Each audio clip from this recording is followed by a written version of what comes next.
Jemaat yang terkasih di dalam Tuhan Yesus Kristus, memasuki minggu ketiga Prapaskah ini, mari kita beribadah kepada Tuhan dengan menghayati bahwa kita masuk ke dalam rumah Tuhan dan mengarahkan diri kepada Kristus Raja Gereja. Dengan bangkit berdiri, mari kita muliakan nama Tuhan serta menyanyikan PKJ 13. Kita masuk rumahnya.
Jemaat yang dikasihi Tuhan, marilah kita awali kebaktian pada saat ini, di mana dalam hati kita masing-masing mengaku demikian. Kebaktian Minggu Prapaskah ketiga ini terselenggara karena pertolongan Tuhan Pencipta semesta dan yang senantiasa memelihara kita.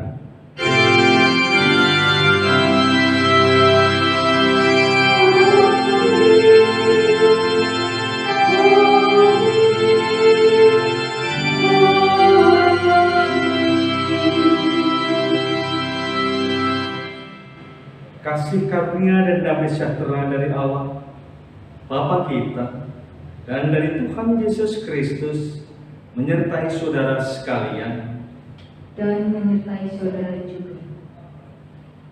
Maha Tuhan, cintaku pada rumahmu.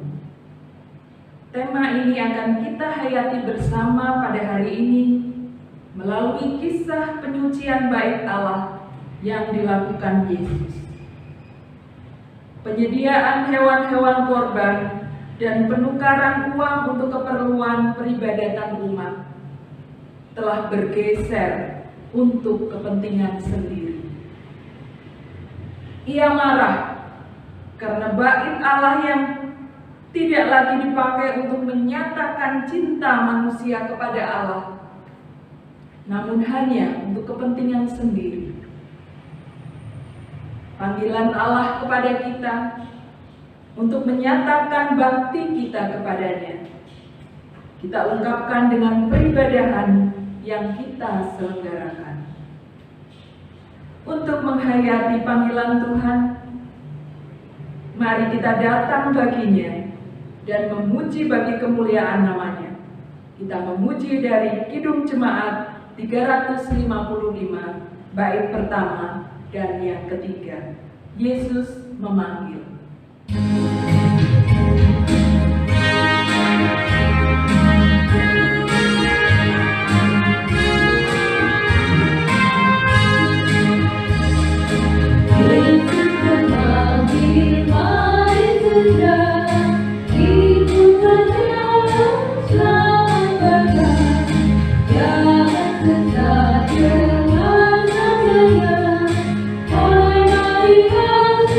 Jangan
dosa kita.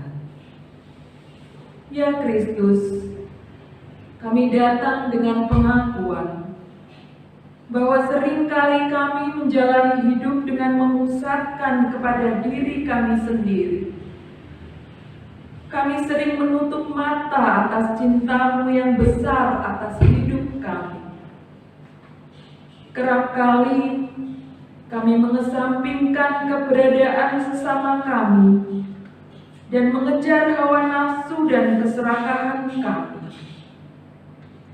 Ajar kami untuk kembali memusatkan hidup hanya kepada Kristus yang mampu memberi diri dan berbagi sebagai perwujudan cinta.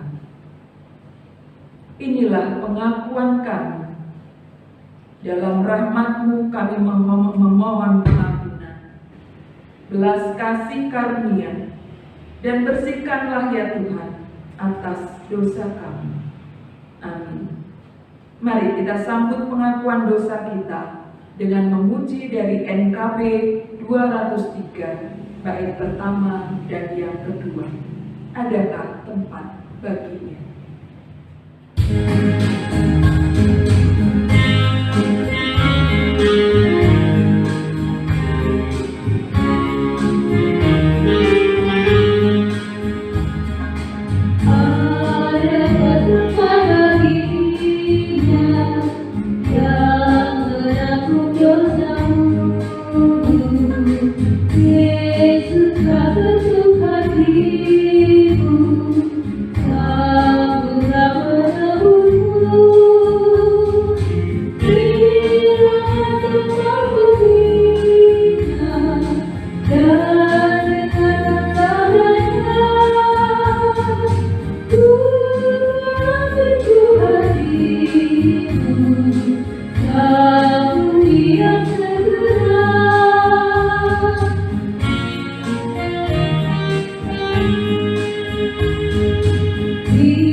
Jemaat yang dikasihi oleh Tuhan Yesus Kristus, Tuhan tidak hanya memberikan kepada kita pengampunan dosa, tetapi Tuhan juga memberikan kepada kita berita anugerah yang demikian firman Tuhan.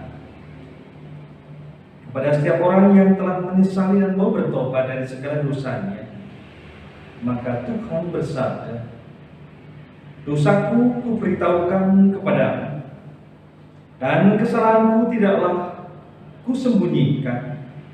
Aku berkata, aku akan mengaku kepada Tuhan pelanggaran-pelanggaranmu, dan Engkau mengampuni kesalahan karena dosaku." Mazmur pasal 32 ayat yang kelima. Demikianlah berita anugerah dari Tuhan. Syukur kepada Allah. Mari kita bersama-sama untuk menyatakan tekad hidup kita setelah kita mendapatkan pengampunan dan berita anugerah dengan memuji namanya dari Kirim Jemaat 376. Ikut Dikau saja Tuhan.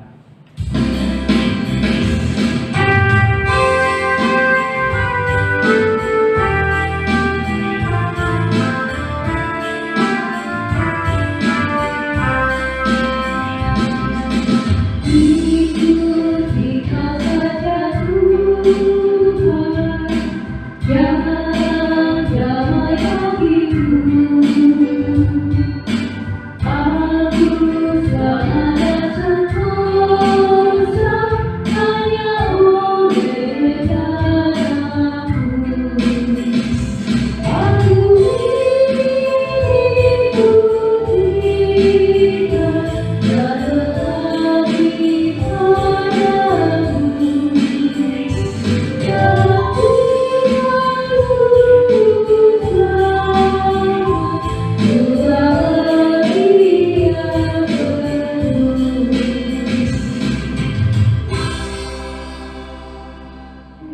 Jemaat yang dikasihi oleh Tuhan, mari kita bersama-sama bersatu di dalam doa sebelum kita mendengarkan sabda firman Tuhan. Kami bersyukur kepada-Mu ya Tuhan. Kalaupun saat ini kami bersama-sama beribadah kepada Tuhan, merasakan kehadiran Tuhan, sehingga kami mendapatkan ketenangan. Lebih daripada itu ya Tuhan, Engkau akan memberikan kepada kami kekuatan, penghiburan, pengharapan melalui sabda firman Tuhan. Oleh karena itu ya Tuhan, berfirman-Lah di tengah-tengah kami semua siap dengar. Hamba-Mu yang berdosa, Engkau urapi dengan kuasa Roh Kudus sehingga firman ini seturut dengan kehendak-Mu. Maka kami berdoa kepada Tuhan kami, Yesus Kristus. Amin. Jemaat yang dikasihi oleh Tuhan Yesus Kristus, bacaan Injil pada saat ini diambil dari Injil Yohanes pasal 2 ayat 13 sampai dengan 22, yang demikian sabda firman Tuhan. Yesus menyucikan bait Allah. Ketika hari raya Paskah orang Yahudi sudah dekat, Yesus berangkat ke Yerusalem. Dalam bait suci didapatinya pedagang-pedagang lembu, kambing, domba, dan merpati, dan penukar-penukar uang duduk di situ. Ia membuat cambuk dari tali, lalu mengusir mereka semua dari bait suci dengan semua kambing, domba, dan lembu mereka. Uang penukar-penukar dihamburkannya ke tanah, dan meja-meja mereka dibalikkannya. Kepada pedagang-pedagang merpati ia berkata, "Ambil semuanya ini dari sini. Jangan kamu membuat rumah Bapakmu menjadi tempat berjualan." Maka teringatlah murid-muridnya bahwa ada tertulis, "Cinta untuk rumahmu menghanguskan aku." Orang-orang Yahudi menantang Yesus.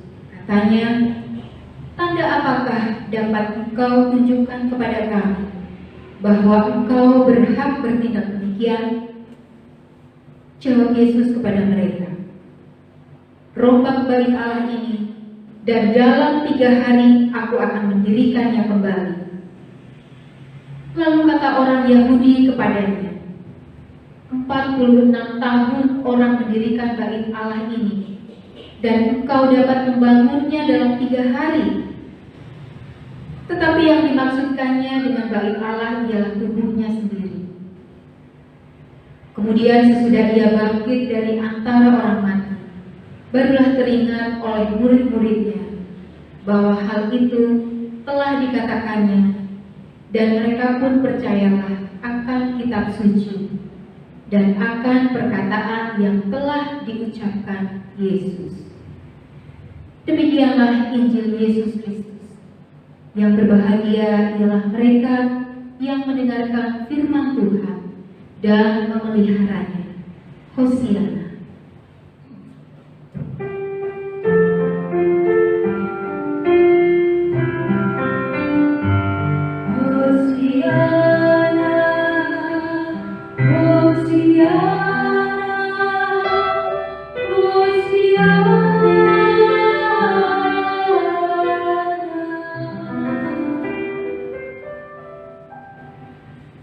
Jemaat yang dikasihi oleh Tuhan Yesus Kristus, saudara kita umat Islam memiliki konsep tentang rumah dengan sebutan khusus Baiti Jannati. Artinya mereka mempunyai satu pemahaman bahwa rumah adalah surga mereka. Rumahku, surgaku. Mengapa mereka menggambarkan rumah itu sebagai surga? Karena mereka merindukan di dalam rumah itu terjadi satu perjumpaan. Bukan seperti terminal, ada satu bis datang, yang lain pergi. Hanya persinggahan. Oleh karena itu rumah menjadi tempat yang strategis berkumpulnya keluarga dalam suasana yang menyenangkan. Dan itu Baiti Jannati. Mereka menyebutnya demikian.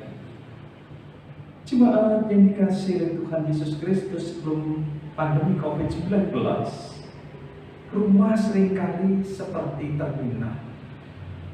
Sebagai persinggahan, ayahnya datang, setelah pulang kerja, anaknya pergi les, mereka tidak berjumpa.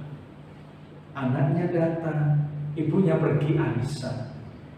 Dan itu berputar sedemikian rupa, seakan-akan mereka tidak punya waktu berkumpul di rumah. Jadi ada untungnya juga ketika pandemi, ada keluarga dapat berkumpul, saling memperhatikan antara satu dengan yang lain. Rumah menjadi tempat bersekutu. Kegiatan dapat dilaksanakan di rumah, termasuk juga ibadah dapat dilakukan secara online di rumah. Sehingga dampaknya gereja juga sepi. Ini realitas terjadi. Tidak hanya gereja, rumah ibadah pun yang lain juga terjadi hal-hal yang sama. Menurut saya menjadi menarik kalau rumah itu seperti surga. Suasananya itu menyenangkan. Ada kasih, ada kerinduan, ada perhatian, saling menopang antara keluarga satu dengan yang lain.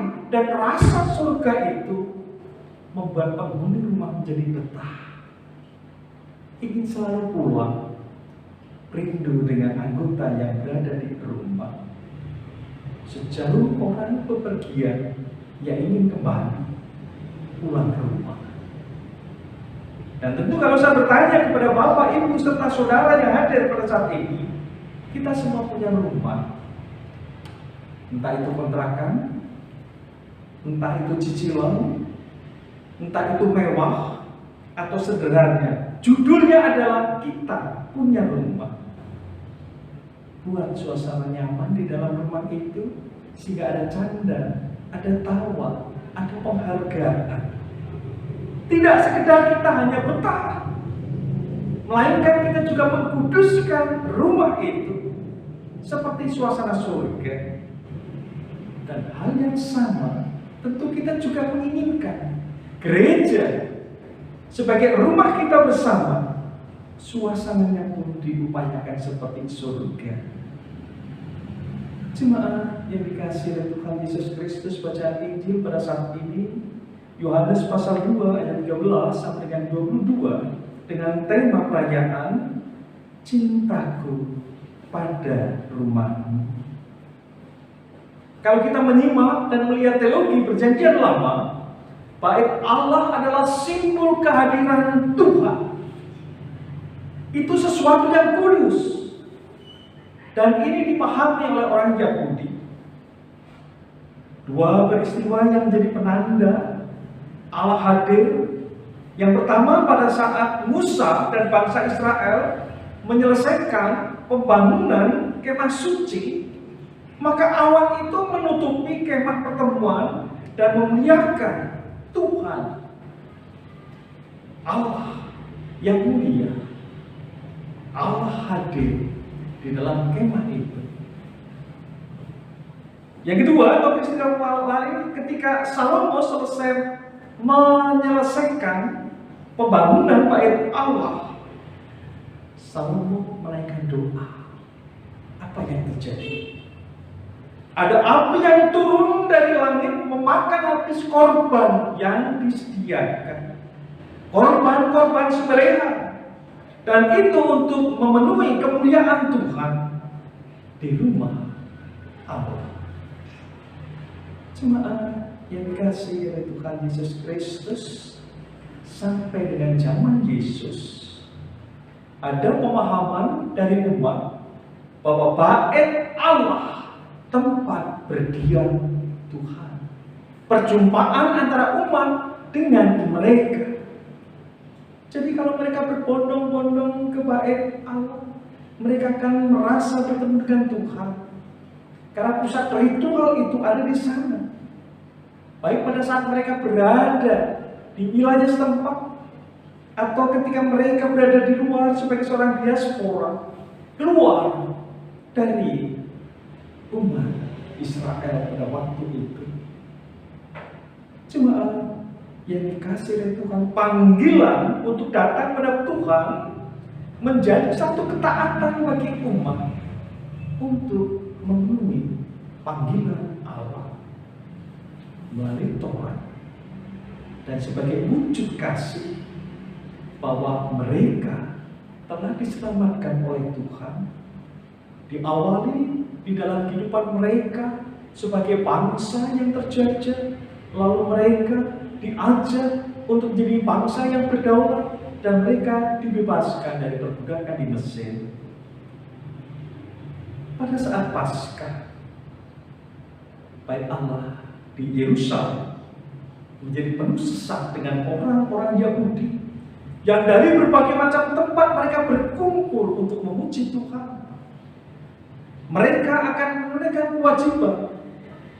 Maka di situ bagian di dalam ritual keagamaan memberikan persembahan kurban. Saya membayangkan kalau mereka itu datangnya dari jauh, harus membawa binatang, mereka berjalan bersama. Bukankah ini tidak menjadikan nyaman? Bisa saja hewannya itu terluka, bisa saja karena lelah hewannya juga mati karena datangnya dari jauh.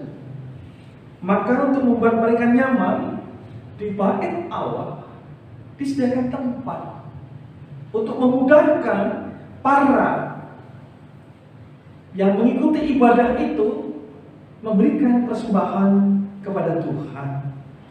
Dan para imam mengizinkan para pedagang untuk membeli kebutuhan-kebutuhan yang menjadi bagian ritual mereka. Dan mereka berjualan di pelataran, sehingga kita bisa melihat bagaimana membayangkan bait Allah itu menjadi penuh sesak dengan berbagai macam jualan yang ada, penukaran uang yang ada, yang pada satu sisi di awalnya memang baik untuk memudahkan, tetapi pada sisi yang lain menjadi satu masalah, sehingga Yesus Kristus menjadi marah ketika melihat bait Allah menjadi kacau. Maka ia menjadi marah, mengambil sikap dan mengusir para pedagang. Caranya pun luar biasa, membalikan meja, menghamburkan uang yang ada, melepaskan hewan-hewan yang diikat. Jemaat yang dikasihi Tuhan, sikap itu menjadi satu proses pembelajaran, bahwasanya ada sesuatu yang melenceng. Maksud baik itu menjadi berbeda ketika hati manusia menjadi serakah. Tidak hanya para pedagang, tidak hanya para penukar uang, para imam yang mempunyai tugas mengatur sedemikian rupa, yang pun terlibat memfasilitasi, dan akhirnya ia mendapat bagian uang yang ia terima dari para pedagang dan juga dari para penukar uang, yang jumlahnya itu dapat dikatakan cukup besar. Bagaimana para imam yang seharusnya bisa mengatur suasana ibadah dengan cinta, umat yang datang bisa menghadap Allah dengan rasa syukur tanpa dibebani, tetapi kita melihat realitas ketika mereka harus memberi atau menukarkan uang, jumlah yang dibayar itu harganya selangit, mencekik leher, sehingga datang kepada Tuhan bukan dalam keadaan hati yang gembira, tetapi dalam keadaan yang marah, kecewa, dan sedih. Suasana ibadah yang diwarnai dengan cinta berubah menjadi satu kebencian, gara-gara para pedagang tadi menaikkan harga berlipat-lipat ganda. Kalaupun mereka ada yang membawa binatang yang akan dipersembahkan, ada saja dari mereka mengatakan bahwa binatang ini tidak layak, cacat, harus beli. maka itu akan terulang lagi. Sakit hati para umat pada saat mereka harus beribadah, menghadapi sekian banyak persyaratan-persyaratan yang ada, dan itu menyudutkan dan membebani mereka di dalam beribadah. Jemaat yang dikasihi oleh Tuhan Yesus Kristus, ketika rumah ibadah dijadikan bisnis, maka bait Allah yang adalah suci, seharusnya orang datang dengan cinta, menghadap Tuhan dengan sukacita, tetapi justru menjadi sengsara karena beban umat. Maka Tuhan pun marah, menyucikan kembali, menata ulang bagaimana seharusnya bait Allah itu menjadi tempat bagi umat di dalam proses penyembahan kepada Allah melalui kekudusannya. Jemaat yang dikasihi oleh Tuhan Yesus Kristus, dulu sebelum ada pandemi ada perdebatan, bolehkah gereja dipakai untuk berjualan? Refleksi bagi kita semua. Rupanya waktu itu banyak gereja-gereja yang minta beberapa jemaat untuk mengelola tempat-tempat tertentu di sekitar gereja sehingga mereka bisa izin, bisa berjualan. Bahkan lebih daripada itu, ada toko-toko tertentu di dalam gereja yang jual Alkitab, buku-buku dan aksesoris gereja.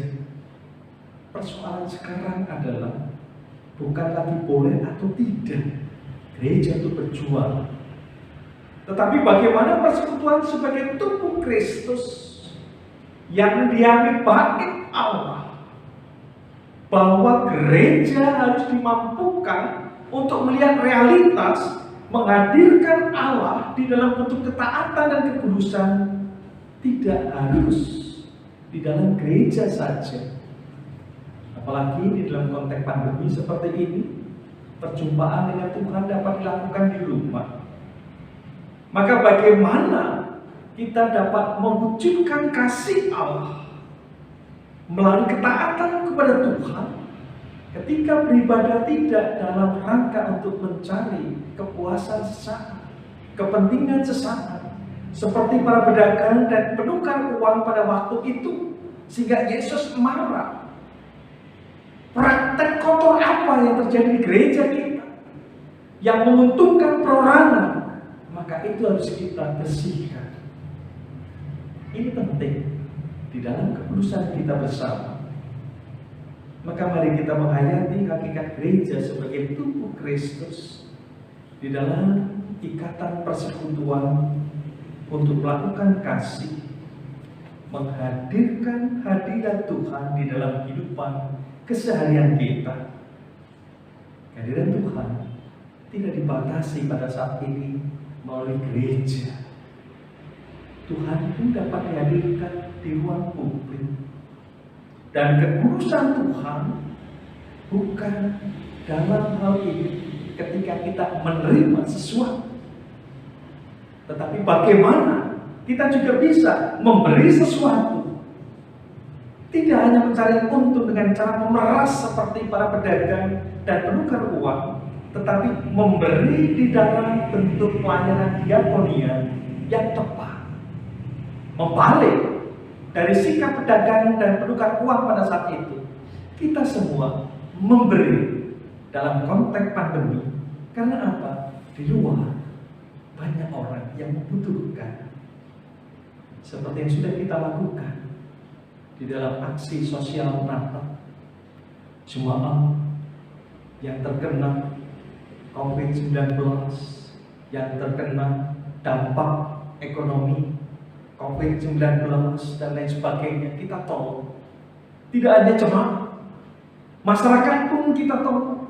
Seberapa yang bisa dikumpulkan oleh jemaat, kita berikan kepada mereka, ke dalam dan keluar, didasari dengan semangat akan cinta bait Allah. Ini adalah terobosan baru. Jangan sampai Yesus marah kepada kita karena gereja hanya diam saja, tidak berbuat apa-apa. Mari cinta rumah Tuhan. Berarti kita berani juga mencintai Tuhan dengan cara berbagi dalam konteks pandemi. Karena mereka pun membutuhkan uluran tangan kita. Tuhan berkati kita. Amin. Marilah sebagai bagian dari umat Tuhan di dunia dan di segala zaman, kita mengingat dan menegaskan kembali iman kita dengan mengucapkan pengakuan iman rasuli yang demikian. Aku percaya kepada Allah Bapa yang Maha Kuasa, Khalik langit dan bumi, dan kepada Yesus Kristus, Anaknya yang tunggal, Tuhan kita, yang dikandung daripada Roh Kudus, lahir dari anak darah Maria, yang menderita di bawah pemerintahan Pontius Pilatus, disalibkan, mati dan dikuburkan, turun ke dalam kerajaan maut. Pada hari yang ketiga, bangkit pula dari antara orang mati, naik ke surga, duduk di sebelah kanan Allah, Bapa yang Maha Kuasa, dan akan datang dari sana untuk menghakimi orang yang hidup dan yang mati. Aku percaya kepada Roh Kudus, gereja yang kudus dan am, persekutuan orang kudus, pengampunan dosa, kebangkitan daging, dan hidup yang kekal. Jemaat yang dikasihi Tuhan, mari kita bersama-sama untuk bersatu dalam doa. Mari kita berdoa. Tuhan Allah Bapa kami di surga, Tuhan yang penuh kasih dan Allah yang mengasihi kami, terbukti pada saat ini ya Tuhan, kami boleh menyatakan rasa syukur untuk setiap kehidupan yang Tuhan berikan kepada kami di tengah masa sulit sekalipun seperti pandemi COVID-19. Kami merasakan kehadiran Tuhan, kami merasakan kekuatan penyertaan yang itu akan memberikan kepada kami pengharapan hidup bersyukur di dalam Tuhan. Secara luas ya Tuhan, kami boleh bersyukur untuk bangsa kami, bangsa Indonesia, di dalam menjaga kesehatan, berbagai macam upaya yang dilakukan, baik secara pribadi dengan protokol kesehatan, juga dengan adanya vaksinasi. Kami percaya ya Allah, ini adalah berkat yang harus kami syukuri ketika pemimpin bangsa dan negara kami berpikir untuk kesehatan kami semua, sehingga kami boleh dapat melewati pandemi COVID-19, memasuki kenormalan baru di dalam rahmat-Mu. Kami juga berdoa ya Allah untuk skala prioritas berkaitan dengan pemberian vaksin, dengan tempat yang berbeda dan konteks yang berbeda.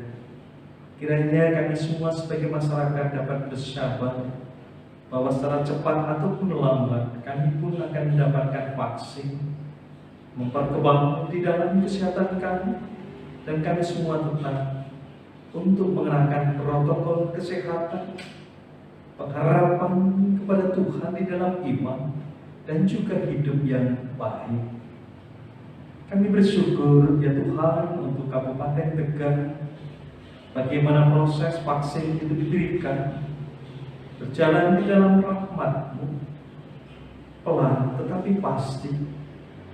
Kami merasakan campur tangan dari Engkau ya Allah, sehingga apa yang diharapkan oleh masyarakat pada saat ini berkaitan dengan vaksin pun dapat diterima dengan baik.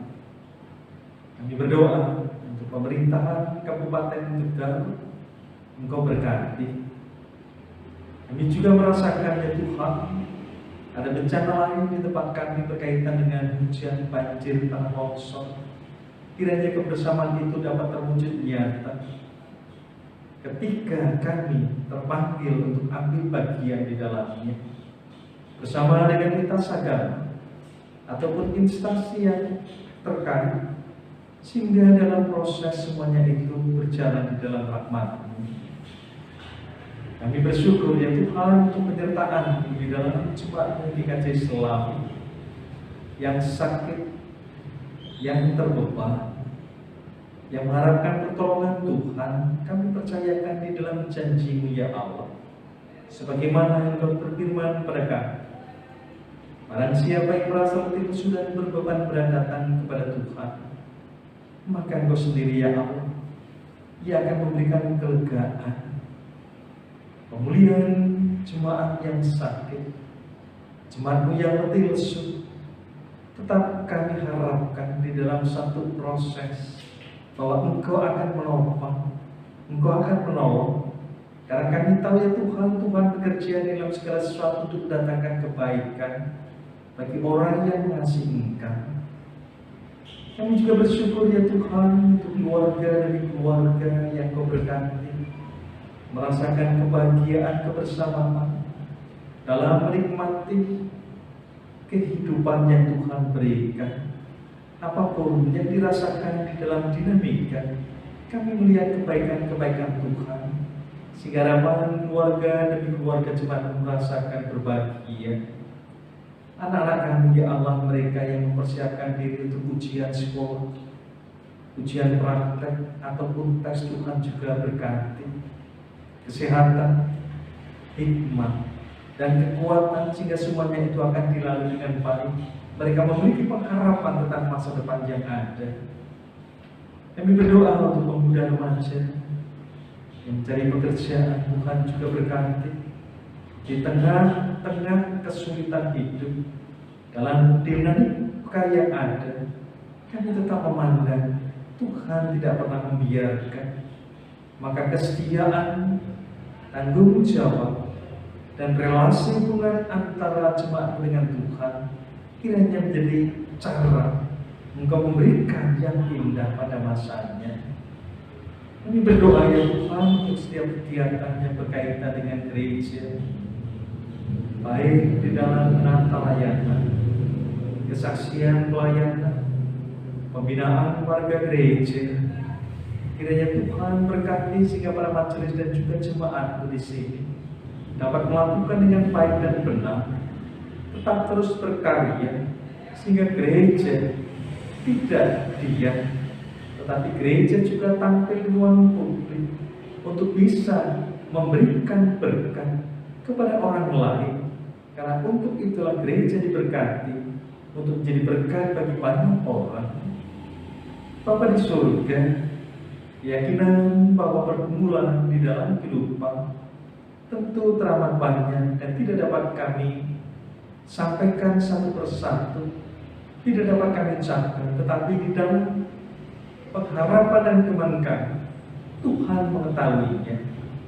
Oleh karena itu ya Tuhan, segala seluruh doa ini kami panjatkan kepada Tuhan kami Yesus Kristus yang telah mengajar kami berdoa Bapa kami yang saat ini kami nyanyikan.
persembahan yang kita haturkan kepadanya.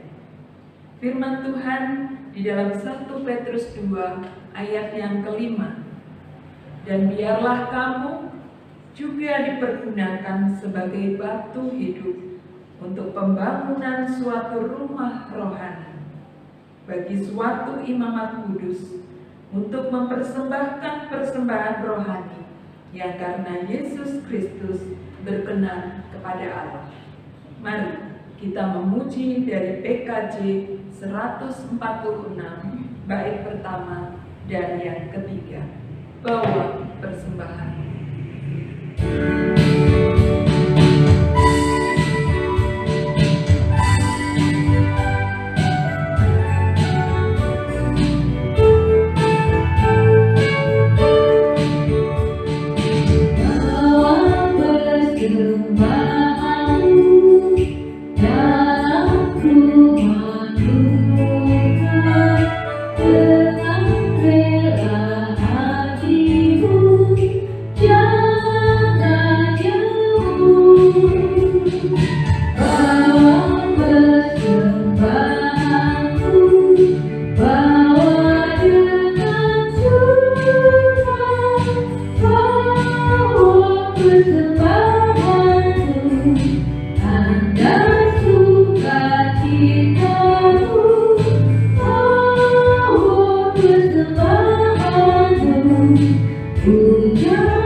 Ya Tuhan, terima kasih untuk setiap kebaikan Tuhan di sepanjang kehidupan kami, sehingga sampai saat ini kami boleh diperkenankan beribadah, memuji dan memuliakan nama Tuhan.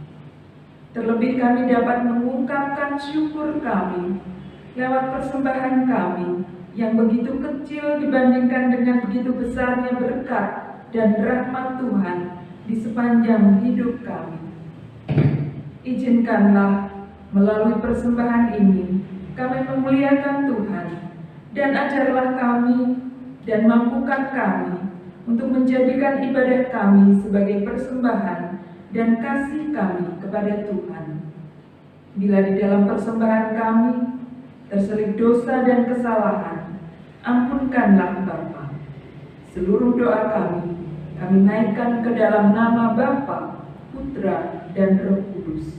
Amin. Jemaat yang dikasihi oleh Tuhan Yesus Kristus, cinta akan rumah Tuhan, mari kita wujudkan dengan kehadiran kita, ibadah kita, perbuatan-perbuatan kita yang nyata untuk Tuhan. Lakukan semuanya itu dengan sukacita, sehingga hubungan kita dengan Tuhan menjadi semakin baik, dan kita tidak menjadi batu sandungan bagi orang lain. Nyatakan semuanya itu dengan pujian. Pelengkap hidup Jemaat 264, apalah arti ibadah kepada Tuhan.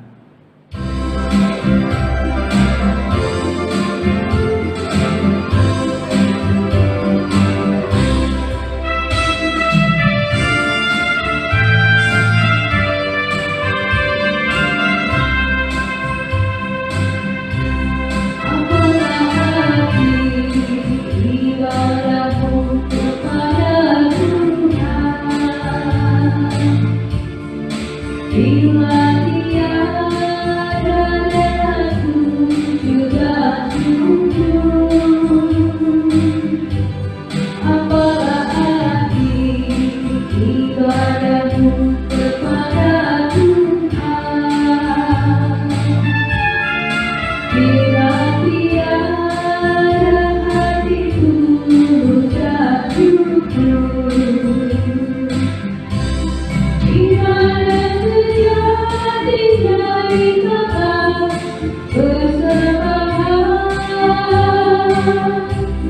Ibadah sejati kasihlah sesamamu.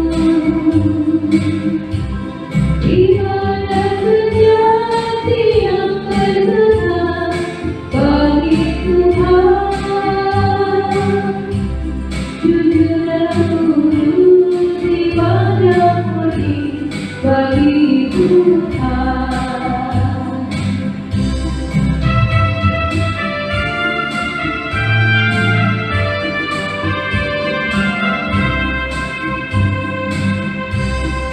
Bahagia orang yang hidup beribadah, yang melayani orang susah dan lemah, yang penuh kasih menolong orang yang terdesak. Itulah dalam puncak orang beriman. Ibadah sejati dari tangan bersepuluh. Ibadah sejati kasihlah sesamamu. Ibadah sejati yang berkenan bagi Tuhan. Jujur dan tulus ibadah murni bagi Tuhan.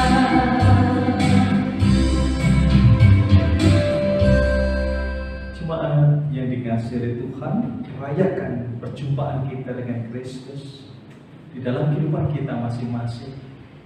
Kini arahkanlah hatimu kepada Tuhan. Kami mengarahkan hati kami kepada Tuhan. Jadilah saksi Kristus dengan memperlakukan kasih di tengah dunia. Syukur kepada Allah, Terpujilah Tuhan, sumber kehidupan. kini dan selamanya. Undurlah dan kembalilah ke tempat saudara masing-masing dengan tetap mengingat dan percaya bahwa Tuhan Yesus Kristus di dalam kuasa Roh Kudus akan menguatkan sekaligus memimpin saudara. Arahkanlah hatimu dan terimalah berkat-Nya. Tuhan memberkati engkau dan melindungi engkau. Tuhan menyinari engkau dengan wajah-Nya dan memberi engkau kasih karunia. Tuhan menghadapkan wajah-Nya kepadamu dan memberi engkau damai sejahtera. Amin.